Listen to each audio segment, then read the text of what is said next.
আল্লাহ রাসূল সাল্লাল্লাহু আলাইহি সাল্লাম তার উম্মতের মাপের জন্য তার নাতিদেরকে তিনি কোরবান দিতে দ্বিধাবোধ করে নাই। আল্লাহ রাসূল জানতেন, আল্লাহ পাক জানিয়ে দিয়েছেন। কেমনে জানিয়ে দিলেন? আল্লাহ রাসূল সাল্লাল্লাহু আলাইহি সাল্লাম উম্মে সালমাকে ডাক দিলেন, উম্মে সালমা রে, একটা শিশি তোমার কাছে আমি দিলাম।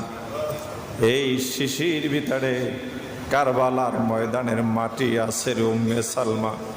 এই মাটিটা যখন খুনে পরিণত হয়ে যাবে, তুমি বুঝে নিবা আমার নানাজি হুসাইন কারবালার ময়দানে শহীদ হয়ে গেছে। শুধু তাই নয়, আলী রাদিয়াল্লাহু তাআলা আনহু একবার তিনি সফরে গেলেন। সফরে যাওয়ার সময় কারবালার ময়দানে একটা গাছ ছিল, হানজাল গাছ নামে পরিচিত। আলী রাদিয়াল্লাহু তাআলা আনহু হানজাল গাছের ওখানে তিনি বিশ্রাম নিলেন। সাথীদেরকে বললেন, সাথীরা রে, এ জায়গায় 2 রাকাত নামাজ পড়ি। 2 রাকাত নামাজ পড়লেন, নামাজ পড়ে কান্নাকাটি করলেন। লোকজন জিজ্ঞেস করলে, ও আলী, আপনি এই জায়গায় কেন নামাজ পড়লেন? এ জায়গায় নামাজ পড়ার মতো কিছু দেখি না। আলী রাদিয়াল্লাহু তাআলা আনহু বলেন, সাহাবীরা রে, আমার কলিজার টুকরা হযরত হোসেনকে এই গাছের গোড়ায় বসে শহীদ করা হবে। আমি আমার সন্তানের যে জায়গায় শহীদ করা হবে আমার সন্তানকে, সে জায়গায় আমি 2 রাকাত নামাজ পড়ে যাই, আমি আমার আল্লাহর কাছে দরখাস্ত করে যাই। ওটা দিয়ে দিলেন। মুসলিম ইবনে আকিলকে অ্যারেস্ট করলেন। মাঝখানে মুসলিম ইবনে আকিল একটা চিঠি পাঠাইলেন, হোসেন, আমি আয়েশা যে অবস্থা পেয়েছি এখন সে অবস্থা নাই। আপনি যে মূল্যে হোক আপনি আবার মদিনায় ফিরে যান, আপনি আবার মক্কায় ফিরে যান, আপনি কুফায় আসবেন না। এই চিঠিটা যখন পাইলেন, এমন অবস্থায় আমর ইবনে সাদ তিনি 2000 সৈন্য নিয়ে হযরত হোসেন রাদিয়াল্লাহু তাআলা আনহুকে রোধ করার জন্য দাঁড়িয়ে গেলেন। হোসেন রাদিয়াল্লাহু তাআলা আনহু বললেন, আমর বলে, হোসেন, কোনোভাবেই আপনাকে কুফায় ঢুকতে দেওয়া হবে না। আপনি যদি কুফায় যেতে চান, লাশ পড়বে, যুদ্ধ হবে। হোসেন রাদিয়াল্লাহু তাআলা আনহু বলে, আমি যুদ্ধ চাই না, আমি তোমাদের কাছে 3টা প্রস্তাব করি। 3টা প্রস্তাবের একটা প্রস্তাব তোমরা গ্রহণ করো। 1 নম্বর প্রস্তাব হলো আমাকে এজিদের সাথে সাক্ষাৎ করিয়ে দাও। 2 নম্বর হলো আমাকে মক্কায় যেতে দাও। যদি মক্কায়ও যেতে ফিরে না দাও, মুসলমান কোন রাষ্ট্রে আমাকে যাওয়ার জন্য ব্যবস্থা করে দাও। কয়টা প্রস্তাব দিছে? কয়টা? 3টা। অনেকে বলে হুসাইন কেন গেল, এই জন্য একটু দোষী সাব্যস্ত করতে চায়। না না, হুসাইন রাদিয়াল্লাহু তাআলা আনহু আমর ইবনে সাদ তাকে প্রস্তাব দিলছে, আমের, আমি 3টা প্রস্তাব করতেছি, হয়তো আমাকে ইয়াজিদের সাথে সাক্ষাৎ করিয়ে দাও। আমি যদি ভালো মনে হয় তার সাথে কথা বলে ডিসকাস করতে পারি, আমার মতের সাথে মিলে যায়, তার হাতে আমি বায়াত গ্রহণ করব। 2 নম্বর হলো আমাকে যদি ইয়াজিদের কাছে না যেতে দাও, আমাকে মক্কায় ফিরে যেতে দাও। যদি মক্কায় ফিরে না যেতে দাও, মুসলমান কোন দেশে পাঠিয়ে দাও। তারপর আমি যুদ্ধ চাই না, আমি রক্ত চাই না, আমি খুন চাই না। এই কথা যখন বললে, তারা বলে, না, এই 3টা প্রস্তাবের একটা প্রস্তাবও রাখা যাবে না। হোসেন রাদিয়াল্লাহু তাআলা আনহু তার সাথীদেরকে বললেন, আমি বুঝে ফেলেছি আমার নানাজির ভবিষ্যৎ, আমার নানাজি যে একটা ভবিষ্যৎ দিয়েছিলেন হোসেন, আমি স্বপ্ন দেখতেছি 50 বছর আগে ভবিষ্যৎবাণী দিয়েছেন। ও হোসেন, আমি স্বপ্ন দেখতেছি তোমার রক্তের ভিতরে কালো ডোরা কাটা একটা কুকুর মুখ দিয়েছে। নাউজুবিল্লাহ। আল্লাহ রাসূলের ভবিষ্যৎবাণী কারবালার ময়দান বুঝি বাস্তবায়ন হচ্ছে। ভাইরা আমার, হোসেন রাদিয়াল্লাহু তাআলা আনহু কুফায় না ঢুকতে পেরে বাঘ নিয়ে তিনি চলে গেলেন কারবালার ময়দানের দিকে। কারবালার ময়দানে যেতে যেতে লম্বা ঘটনা। 9 তারিখ রাত্রে তারা কারবালার ময়দানে অবস্থান করছেন। 9 তারিখ রাতে এশার আগে তিনি একটা বক্তৃতা দিলেন 22,000 সৈন্যের সামনে। ও 22,000 সৈন্য, তোমরা কিন্তু আমার নবীর সাহাবী, যারা আমার নবীকে দেখেছে তাদের কাছে জিজ্ঞাসা করো, তাদের কাছে তাদেরকে ঘেরান নিতে বলো। এখন আমার শরীরের ভিতর থেকে আমার নবীর কামরিওয়ালার মেশকম্বরের ঘামের ঘ্রাণ এখন আমার শরীরের ভিতর থেকে আসে। আমার শরীরের ভিতরে নাক টেনে দিতে বলো, যারা আমার নবীকে দেখেছে তাদের কাছে জিজ্ঞাসা করো আমি কে। আল্লাহ রাসূল ঘোষণা করেছেন, আমি হইলাম জান্নাতের সর্দার, যুবকদের সর্দার আমি হোসাইন। ও কুফার মানুষেরা, কারবালার ময়দানের মানুষেরা, তোমরা যদি আমার সাথে যুদ্ধ করো, আমি হয়ে যাব আহলে বাইত, নবীর আহলে বাইতের পক্ষে চলে যাব, নবীর পক্ষে চলে যাব। আর তোমরা যখন যুদ্ধ করবে আমার বিরুদ্ধে, তোমরা চলে যাবে নবীর আহলে বাইতের বিরুদ্ধে চলে যাবা। তখন কিন্তু তোমরা আর মুসলমান থাকবে না, মুসলমান দাবি করতে পারবে না। কারণ আহলে বাইতের সাথে যারা মহব্বত করে না, শত্রুতামি করে, আহলে বাইত দিয়ে যারা অস্বীকার করে, যারা কষ্ট দেয়, তাদের ঈমান থাকে না। কারণ হলো আহলে বাইতদেরকে মহব্বত করার নির্দেশ আমার নবী দিয়েছেন। আমার নবীর নির্দেশ যারা মানে না, আর মুসলমান দাবি করার কোনো অধিকার রাখে না। হোসেন রাদিয়াল্লাহু তাআলা আনহু তিনি রাত্রবেলায় চলে গেলেন তাবুর ভিতরে যাইয়া তিনি সুন্দরভাবে সবাইকে ডাক দিয়া বললেন, ও আমার সাথীরা, এখানে যুদ্ধ ছাড়া আর কিছু হবে না, তোমাদের যাওয়ার জন্য যথেষ্ট ব্যবস্থা আছে, তোমরা মদিনায় মক্কায় চলে যাও, আমি এই তাবুর ভিতরে বাতি বন্ধ করে দিলাম। এই বলে হুসাইন রাদিয়াল্লাহু তাআলা আনহু তাবুর ভিতরে বাতি বন্ধ করে দিলে।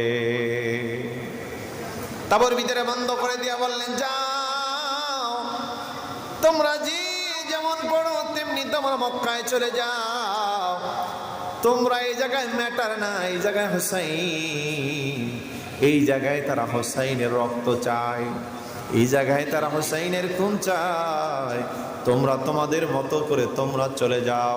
হুসাইনের সাথী তারা কেঁদে কেঁদে বলছিলেন, হুসাইন, আজ যদি আপনাকে ফেলে আমরা যদি চলে যাই, কিয়ামতের ময়দানে আমার নবী যদি ডাক দিয়া বলে, আমার আওলাদ, আমার কলিজার টুকরা হুসাইনকে রেখে তোমরা পালায়া আসছিলা, আমার নবী এই কথা বললে জবাব দেওয়ার মতো আমাদের কিছু থাকবে না। যদি মরতে হয় আপনার সাথে মরব, যদি বাঁচতে হয় আপনার সাথে বাঁচব, না না, আপনাকে ছেড়ে আমরা যাব না। হজরের আজান হয়ে গেল, 2 শিবিরে আজান দিলেন, এখানে 2টা মত আসছে। দেখেন হোসেন রাদিয়াল্লাহু তাআলা আনহু ইমামতি করেছেন। হোসেন রাদিয়াল্লাহু তাআলা আনহুর ইমামতিতে একটা রিওয়ায়েতে আসছে সবাই নামাজ পড়ছেন, আর একটা রিওয়ায়েতে আসছে তারা আলাদা জামাতে নামাজ পড়ছেন। নামাজের পরে হোসাইনের একটাই বক্তব্য, আমি যুদ্ধ চাই না, আমি মীমাংসা চাই, আমি যুদ্ধ চাই না, আমি মীমাংসা চাই। কিন্তু ইয়াজিদ ওই যে আমির ইবনে সাদকে পাঠিয়ে দিলেন, আমির ইবনে সাদ কোনোভাবেই পিছু হটে না, তিনি যেভাবেই হোক হোসেন রাদিয়াল্লাহু তাআলা আনহুকে আক্রমণ করবেন। এদিকে আছে সিনান, এদিকে সীমার আছে কালা কালা ডোরা কাটা, লোকটা কালো ছিল, তার শ্বেত রোগ ছিল, যার কারণে শরীরের ভিতরে চক্কর চক্কর চক্কর চক্কর দাগ ছিল। ভাইরা আমার, হোসেন রাদিয়াল্লাহু তাআলা তার নির্দেশে যুদ্ধ শুরু হয়ে গেল। কাফের মুশরিকরা ওদিকে ইয়াজিদের দল যারা ছিল তারাও যুদ্ধ শুরু করে দিল। যুদ্ধ শুরু করার সাথে সাথে যখন নবীর আওলাদের বিরুদ্ধে যুদ্ধ ধরছে, তাদের ঈমান নাই। ভাইরা আমার, যুদ্ধ করতে করতে এমন একটা অবস্থা হয়ে গেল, পরাজয় বরণ করার পালা হয়ে গেল। কিন্তু বলল যে না, আমর ইবনে সাদ বলতেছে একজন একজন যুদ্ধ হবে।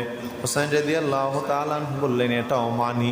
এখন একজন যুদ্ধ করতেছে, 22,000 সৈন্যের ভিতরে যায়, তাকে হত্যা করে ফেলে। এইভাবে করতে করতে হুসাইন রাদিয়াল্লাহু তাআলা আনহুর সন্তান ছিল আলী আকবর। আলী আকবর আয়েশা বাবার কাছে ডাক দেয়া বলে, বাবা আমি দেখতেছি যেই সাথীরা আমাদের সাথে সফর করে করে এই পর্যন্ত আসছে, আমার চোখের সামনে সেই সাথীরা দুনিয়া থেকে বিদায় হয়ে গেল। বাবা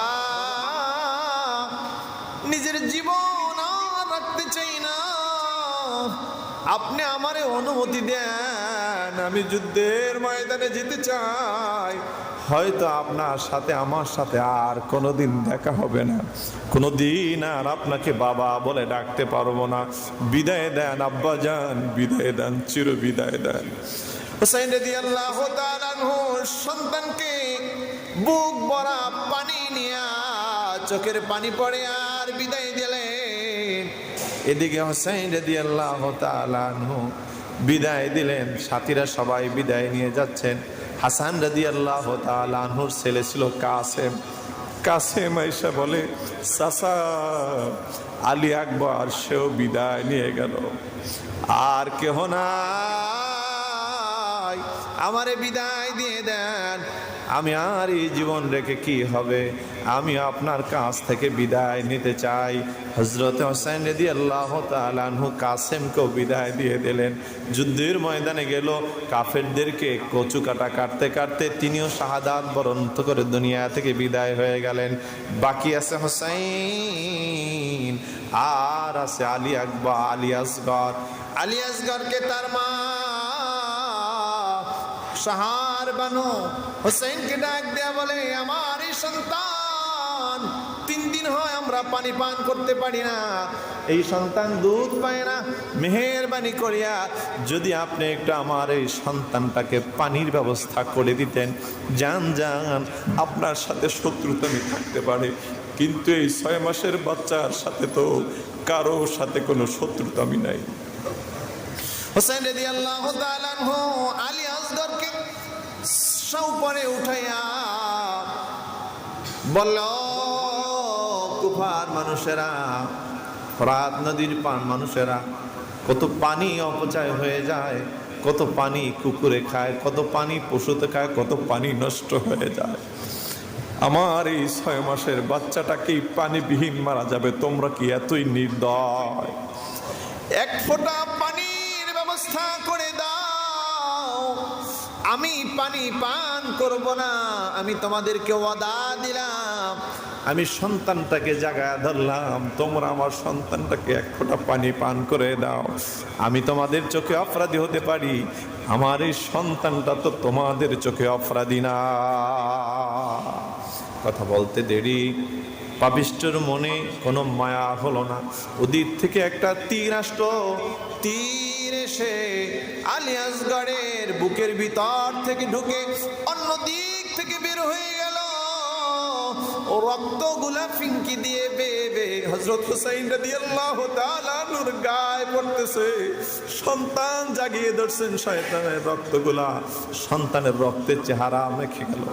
রক্তমাখা অবস্থায় রক্তমাখা জামা নিয়ে চলে গেলেন শাহার বানুর কাছে, যায় বলে, ও শাহার বানু, তোমার আলী আসগরকে জনমের মতো পানি পান করে আসছি, এতক্ষণে তোমার আলী আসগর আমার নানাজির কাছে যায় দেখো হাউজে কাউসারের পানি পান করতেছে।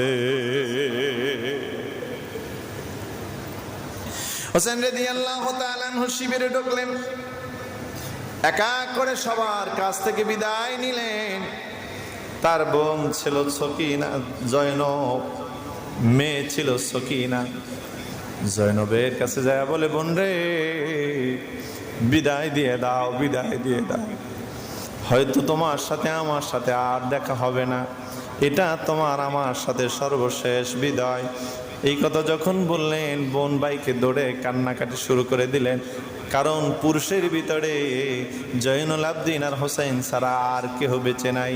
জয়নুল আবদিনও বলছিলেন, বাবা আমাকে সুযোগ দেন। কিন্তু জয়নুল আবদিন এত অসুস্থ ছিল, উঠে দাঁড়াবার মতো তার কোনো শক্তি ছিল না। হুসাইন রাদিয়াল্লাহু তাআলা আনহু স্ত্রীর কাছ থেকে বিদায় নিলেন, মেয়ের কাছ থেকে বিদায় আর বোনের কাছে বললেন, বোন রে, যদি মদিনা যাওয়ার সুযোগ হয়, এই কারবালার ময়দানের এই চিত্রগুলা আমার নানাজির রওজার পাশে যে নানাজির কাছে বলবা, আমার নানা ছাড়া অন্য কারো কাছে এই কারবালার এই বিচার দিবা না। এই বোন, বিচার শুধু নানাজির কাছে দিবা। বাবা, যেদিনকে এই কারবালার ময়দান থেকে জয়নুল আবদিন এবং জয়নব যখন রাসূলের রওজার পাশে যায় বলা শুরু করছে, তখন মদিনার মানুষ এই ঘটনাগুলো শুনে না কান্নার রোল পড়ে গেছে।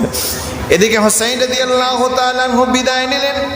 বিদায় নিয়ে তিনি সামনে অগ্রসর হলেন। হুসাইনের দিকে সর্বপ্রথম কে তীর নিক্ষেপ করবে? রাসূলের আওলাদ। তারা জানে যত বড় অপরাধী হোক না কেন, হুসাইন রাসূলের আওলাদ। রাসূলের আওলাদের সাথে কে আগে বেয়াদবি করবে কেউ সাহস করে না। এর ভিতরে আমর ইবনে সাদ তিনি বর্ষর নিক্ষেপ করলেন, তীর নিক্ষেপ করলেন আর বললেন, হুসাইন সাক্ষী থাকো, আমি প্রথম তোমার গায়ে তীর নিক্ষেপকারী। হুসাইন রাদিয়াল্লাহু তাআলা আনহু কিছু বললেন না। হুসাইন রাদিয়াল্লাহু তাআলা আনহু যুদ্ধের ময়দানে ঝাঁপিয়ে পড়লেন। এক নয়, দুই নয়, হাজার হাজার কাফের মুশরিকদেরকে, বেদিনদেরকে কেটে কেটে জাহান্নামে পাঠায়া দিয়া তিনি চলে গেলেন ফোরাত নদীর তীরে। পানি উঠায়া হাতে নিলেন, হাতে নিয়ে চোখের পানি ছেড়ে দিলেন। আরে এই পানি বিদে আমার সন্তান আলী আকবর দুনিয়া থেকে বিদায় হয়ে গেল, এক ফোঁটা পানি পান করাইতে পারলাম না। এই পানি বিহনে আমার শিবিরের কত মানুষ ক্লান্ত হয়ে পড়ে গেল। আমার আলী আসগরকে পানি পান করাইতে পারলাম না, কাসেম রে পানি পান করাইতে পারলাম না। এই পানি আমি কেমন করে পান করি? হুসাইন রাদিয়াল্লাহু তাআলা হাত থেকে পানি আবার ছেড়ে দিলেন, পানি আর পান করলেন না। হঠাৎ করে হুসাইন রাদিয়াল্লাহু তাআলা যখন উপরে উঠে এলেন, হঠাৎ করে সিনান ইবনে শিমার তারা হুসাইন রাদিয়াল্লাহু তাআলা আনহুর উপরে ঝাঁপায়া পড়ে। হাদিসের ভিতরে আসছে, এক নয়, দুই নয়, হুসাইন রাদিয়াল্লাহু তাআলা আনহুর শরীরের ভিতরে 133টা তীর গেঁথে গিয়েছিল। এক নয়, দুই নয়, 133টা তীর। লাস্টে একটা তীর গেঁথেছে হুসাইন রাদিয়াল্লাহু তাআলা আনহুর কপাল বরাবর।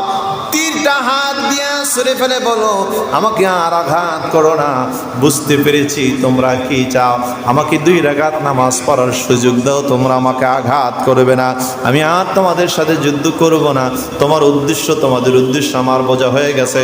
হুসাইন রাদিয়াল্লাহু তাআলা আনহু 2 রাকাত নামাজ পড়লেন। নামাজ পড়ে আবার যুদ্ধ শুরু হয়ে গেল।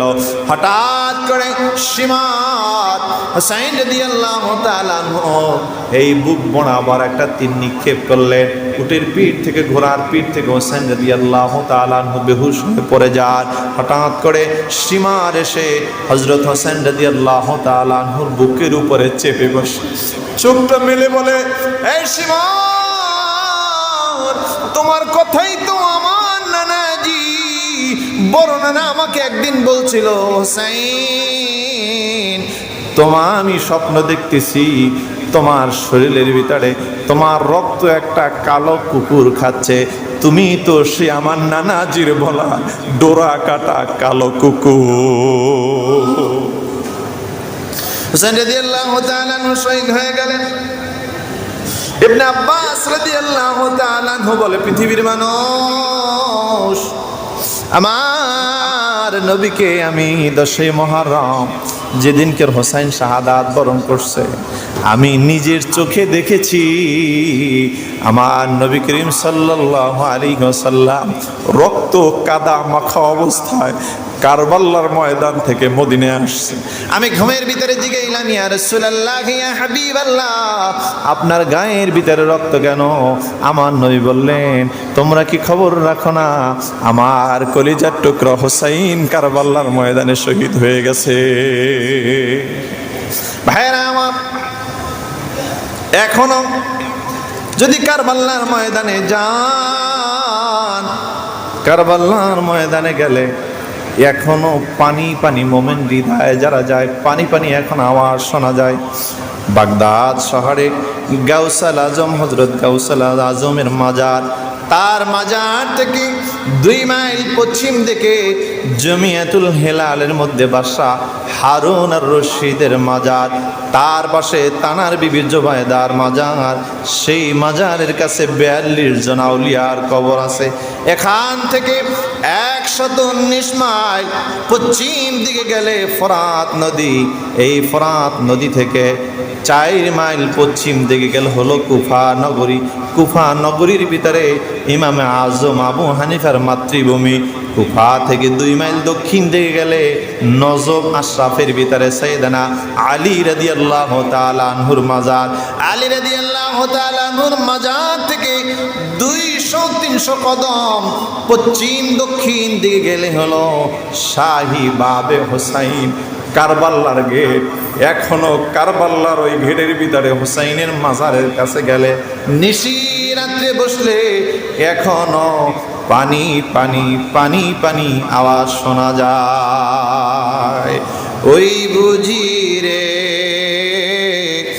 শোনা যায় রে কারবালার ওই মাতনো জারি, ওই শোনা যায় কান দেখি মায়, হায় হাসান হায় কাসেম বলি। ওই শোনা যায় ওই খিমাতে সখিনার রনা জারি, এই দুনিয়ায় কেহ নাই রে আমার মতো অবলারারি।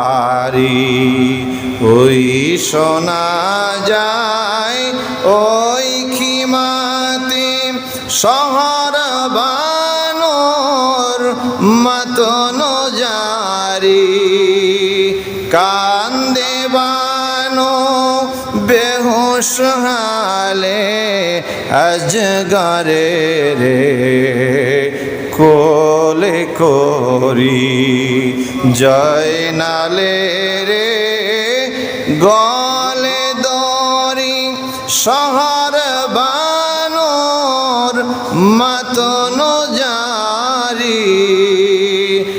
আয় রে জয়নাল মার কোলে আয়, আয় রে জয়নাল মার কোলে আয়, কাঁপিত হৃদয় শীতল করি। আজ নিশিরাতে কারবালার শাহী ঘেটের ভিতরে ঢুকলে এখনো কান্নার আওয়াজ পাওয়া যায়। এই কারবালার ভিতরে হোসাইনের বাবে হোসাইন, এই মাজারের ভিতরে 17টা কবর আছে। তার ভিতরে একটা কবর হলো ওই জায়গায় জাবালে মহল্লার ভিতরে। ডাক দিয়া বলছে, বাবারে জান্নাতে যদি যেতে চাও, জান্নাতে যেতে চাইলে এর থেকে সুন্দর সুযোগ আর খুঁজে পাওয়া যাবে না। কারণ হলো নবীর কলিজার টুকরা ফোরাতের পাশে এসে আটকা পড়িয়া গেছে। কথা বলতে দেরি, সাথে সাথে আব্দুল ওয়াহাব তিনি ঘর থেকে ঝাঁপ দিয়ে পড়লেন, গোসল করলেন, মার কাছ থেকে বিদায় নিলেন। 17 দিন হয় বিবাহ করেছে, স্ত্রীর কাছ থেকে বিদায় নিলেন। মার কাছ থেকে বলে, মা রে আপনি দুধের দাবিটা ছাড়ে দিয়েন গো মা, কামতের ময়দানে আমি যেন আপনাকে চিনতে পারি। মা ডেকে ডেকে বলে, বাবা রে, আমার মার অন্তর তখন ঠান্ডা হয়ে যাবে যখন আল্লাহ রব্বুল আলামিন আমাকে শহীদের মা হিসাবে বলে ডাক দিবে। স্ত্রীর কাছে বলে, বিবি 17 দিন হয় কেবলমাত্র বিবাহ করলাম, তোমার কোনো হক আদায় করতে পারলাম না, মহারানার দাবি ছেড়ে দিও গো বিবি, আর কোনো আমার উপরে দাবি রাখো না, ফিরে আসতে পারি নাও আসতে পারি। বিবি ডাক দিয়ে বলে, স্বামী হে, যখন আমার শাশুড়ি ডাক দিয়া বলছে আপনাকে চলে যাওয়ার জন্য, এই কথা বলার সাথে সাথে আমি আমার হাতের ভিতর থেকে সমস্ত বালাগুলো খুলে ফেলেছি গো বিবি, স্বামী আমি আমার সমস্ত বালাগুলো ফেলে ফেলেছি, আপনার দাবি ছেড়ে দিয়েছি। সেদিনকে আমার অন্তর শান্তি হবে যেদিনকে আল্লাহ তাআলা শহীদের স্ত্রী হিসাবে আমাকে ডাক দিবে। ভাইরা আমার, এই কারবালা কেন হয়েছিল? আল্লাহ রাসূল বলছেন, মাঝে মাঝে আয়েশা রাদিয়াল্লাহু তাআলা আনহু খাদিজার কথা শুনলে রাগ হয়ে যেতেন। এই জন্য আমার রাসূল বলছেন, খাদিজা রে, আয়েশা রে, আমার খাদিজার কথা শুনলে তোমরা রাগ হয়েও না, তোমরা আমার সুখের দিনের সাথী, খাদিজা আমার দুঃখের দিনের সাথী। খাদিজা না হইলে ফাতেমা হইতো না, ফাতেমা না হইলে হাসান হোসাইন হইতো না, হাসান হোসাইন না হইলে শহীদে কারবালা হইতো না, শহীদে কারবালা না হইলে এই কারবালার উসিলা দিয়া আমার গুনাহগার উম্মত জান্নাতে নিতে পারতাম না। হোসাইন, হোসাইনের শহীদ আলী আকবর কাসেমের রক্তমাখা জামানিয়া কাল কিয়ামতের ময়দানে আমার উম্মতদেরকে টানিয়া টানিয়া জান্নাতের ভিতরে নিয়ে যাব।